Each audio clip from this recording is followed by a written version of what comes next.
Okay, our last speaker this evening is Apollo 16 lunar module pilot Charlie Duke, who also served as chairman of the Astronaut Scholarship Foundation and currently serves on the ASF Board of Trustees. Ladies and gentlemen, Charlie Duke.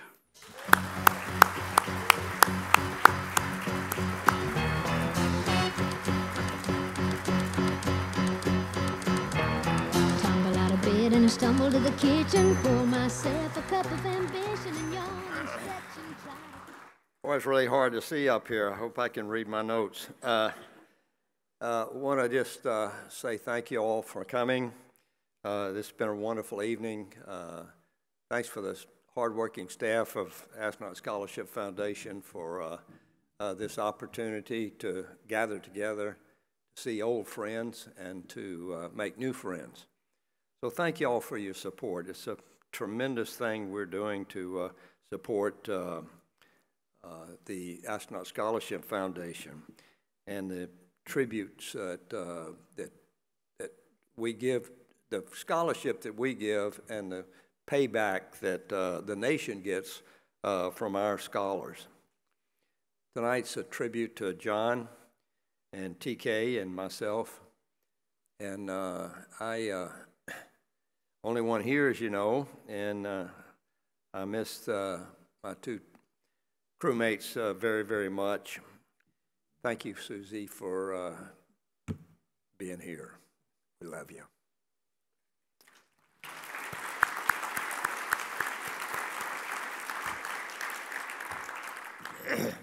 And to the Mattingly family, great to get to know y'all yesterday on our tour around KSC, where we got to meet a scholar who was now one of the chief flight directors at MCC. And her name was Fiona, and I've forgotten exactly where she graduated, but it was her desire to get in the space program, and we gave her, as an astronaut scholar, gave her an opportunity to meet her goals. And so to see young ladies like that and young men who are our scholars to have such a successful and meaningful role in the space program and other programs. Everybody that we pick doesn't have to be an astronaut, doesn't have to be a flight director, but they can be someone that is totally committed to making life better for us here. As you all know, that TK was supposed to be on Apollo 13 with Fred Hayes, and a couple weeks before the flight, or a week before, I caught the measles, and to say the least, the NASA doctors were stunned. How did you get the measles? Well, I said I got exposed by my son Tom and a couple other folks, and anyway, I came down with the measles, and there was a big fight about whether we were going to take TK off, because he was the only one that hadn't had the measles. And they decided that they'd take him off. And so TK came back on the backup crew with John Young, myself, and he is command module pilot. And then the accident happened. And so TK and we all pitched in to make a successful return for Apollo 13. TK was invaluable in that effort as a knowledgeable command module pilot. John Young was probably the best backup commander ever in the Apollo program. So we began to train together after that, and TK was probably one of the most competent individuals I'd ever known, and he was a great engineer. He was focused, always focused on the objective and how to accomplish the objective. And I can't tell you how many times in briefings we had with all people involved, what if this happens? What if that happens? And Ken was always that kind of detailed guy. And he stuck to it in spite of some criticism, but he was just the guy that was tough to get around when it came to the detail of the flight. And see if I can read my notes here. He was a serious thinker. He wanted to figure out everything that he could about what he was going to do and how it was going to affect the mission and how he could make it better. I should say he was very, very precise and to the infinite detail. And I knew when we got in that spacecraft and we lifted off, TK knew what he was going to do, and he knew the system. And we left him in orbit with an extensive experiments package that he had to accomplish, and it was accomplished with tremendous detail and success. John was my mentor.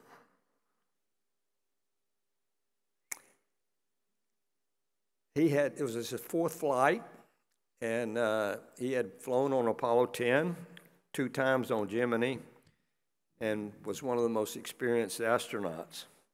And to have somebody teach you how to be an astronaut and how to fly, he was the guy.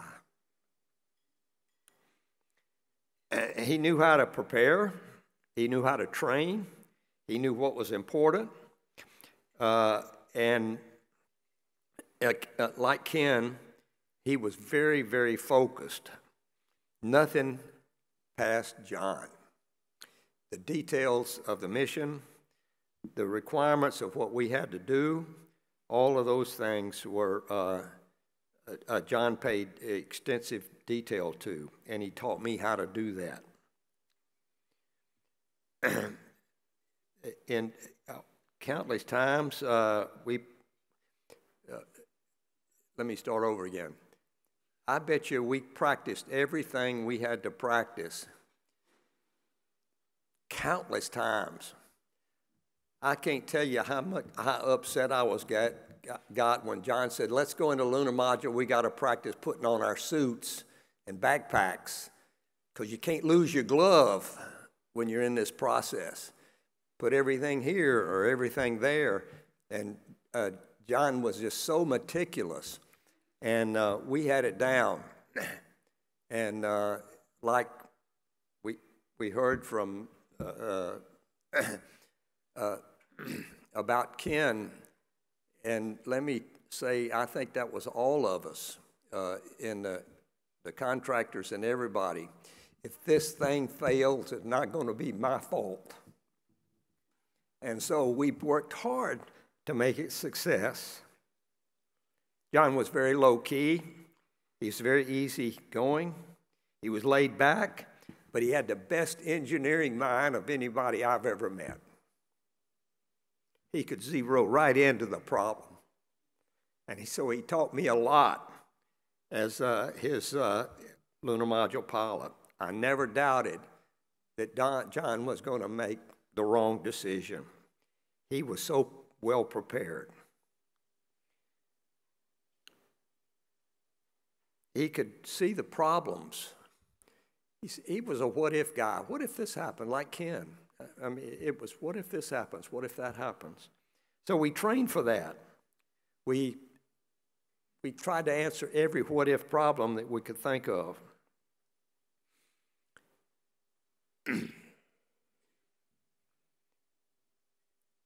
And not only was he exactly right on every time, he had a sense of humor while he was doing it.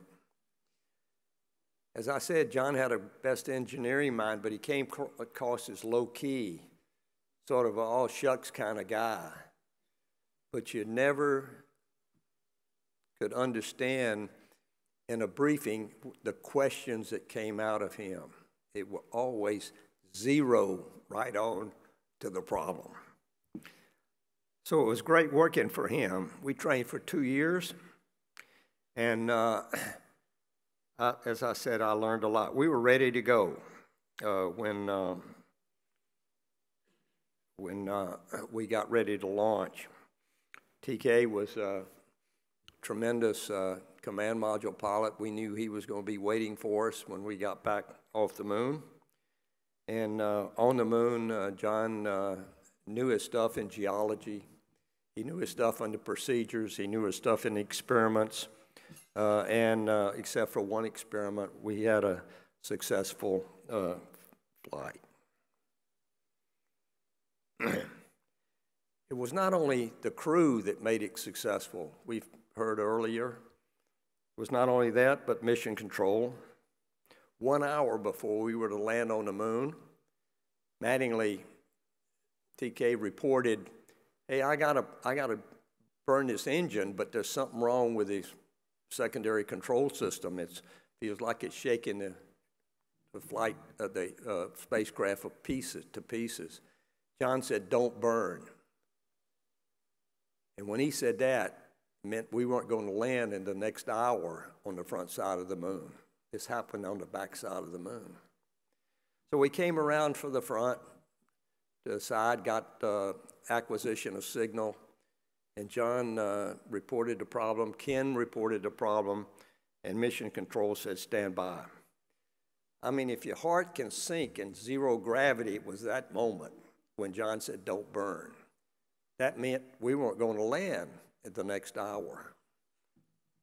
And we'd come 200,000 miles, trained for 2 years, and there was our landing spot 8 miles beneath us. And we weren't going to get there. But mission control saved the day. And they came up with a solution, not a fix, but a solution, a workaround. And we had now 2 ways to light the engine and control the engine. So they gave us a go for landing. That was the last revolution before the landing site rolled out from under our orbit and we could make that landing.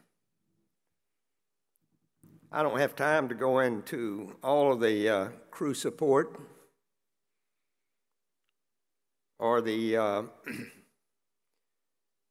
backup controllers and everything like that, the contractors, but everybody pitched in. And they were all dedicated to making the flight a success. My dad was born in 1907.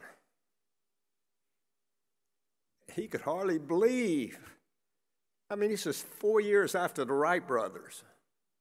So you can see what he saw in his generation in aviation. And he could hardly believe that his son walked on the moon. My 2 boys were 5 and 7 when I walked on the moon. They didn't think it was any big deal. The whole neighborhood was going to the moon. John Young lived in the neighborhood. Bill Anders was our next door neighbor. The Armstrongs lived right behind us, a block or so. Frank Borman was in the neighborhood. Stu Russo was in the neighborhood. Ron Evans was in the neighborhood. And Don Isley was in the neighborhood. So we had a neighborhood of either your dad was going to go to the moon or your dad was going to work or mom was going to work in the space station. The space program to make it a success. It was a full-time neighborhood opportunity, if you will.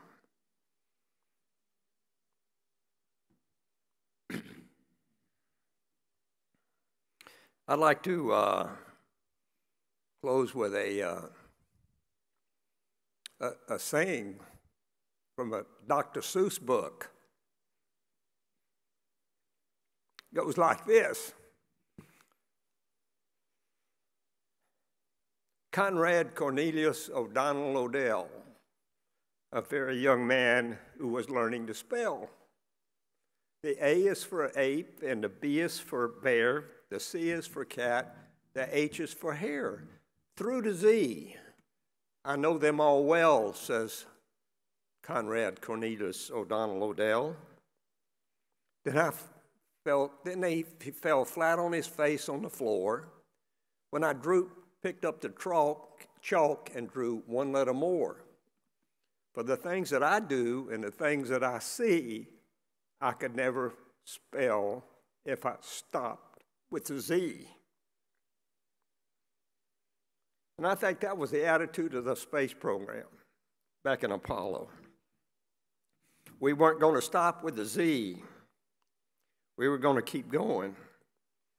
We were going to spell things and do things that we never could do unless we thought beyond Z. The mountains we've climbed in our generation, as we carry the next generations along with us, will make a tremendous difference, because they see the next mountain, the beyond Z, that we couldn't see until we got to the crest, but it's too late for us. But we've carried them along. And in the Astronaut Scholarship Foundation, I think that's one of our primary objectives, to give these kids the chance to look beyond Z. So I thank the sponsors of this event and those who contribute to ASF in such a significant way to make it possible for us to give, a 60 scholarship this year? Not in her head here, so I was correct. $15,000, and it's your contributions and the hard work that the staff does that makes it all possible. So our kids and our grandkids are going to be seeing beyond Z because of our support for them. Let's don't ever forget that. So thank you for your support for ASF. God bless you and God bless America. Thank you.